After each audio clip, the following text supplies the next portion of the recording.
வீடியோவில் பூஜைக்காக வாங்கக்கூடிய சில பொருள் உங்கள் கூட நான் வந்து ஷேர் பண்ணணும் அப்படின்னு நினச்சேன். எஸ், இது வந்து பார்த்திங்கன்னா ஒரு மணப்பலகை அப்படின்னு கூட சொல்லலாம். இது வந்துட்டு உட்டில் பார்த்தேன், பட் உட்டில் வந்துட்டு அவ்வளோவா எனக்கு கிடைக்கல. இது கொஞ்சம் பார்க்குறதுக்கே வந்து நல்லா இருந்தது அப்படின்னு சொல்லிட்டு இந்த மாதிரி நான் வந்து எடுத்திருந்தேன்.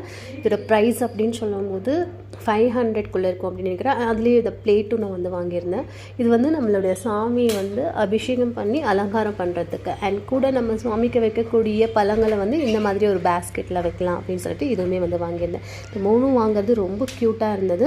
பட் இது யூஸ் அண்ட் த்ரூ தான். நம்ம இந்த எவ்வளோ நாளைக்கு நம்ம வந்து நல்லபடியாக வச்சுருக்கோமோ அந்த அளவுக்கு, அதாவது நம்ம மெயின்டைன் பண்ணுறதை பொறுத்து, தண்ணிலாம் படாத அளவுக்கு, ஈரத்தில் வந்து எதுவும் வைக்காம அளவுக்கு இருக்கும்போது இது கலர் வந்துட்டு ஃபேட் ஆகாது அப்படின்னு சொல்லியிருந்தாங்க.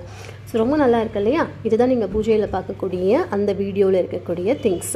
ஸோ இதை நான் வந்து ரொம்ப முன்னாடியே பண்ணணும் அப்படின்னு நினச்சேன். ஸோ பட் வீடியோ வந்து காணாமல் போயிடுச்சு, இப்போ தான் கிடைச்சது. ஓகே, இந்த மாதிரி இன்னும் நிறைய வீடியோ பார்க்கலாம். பாய்.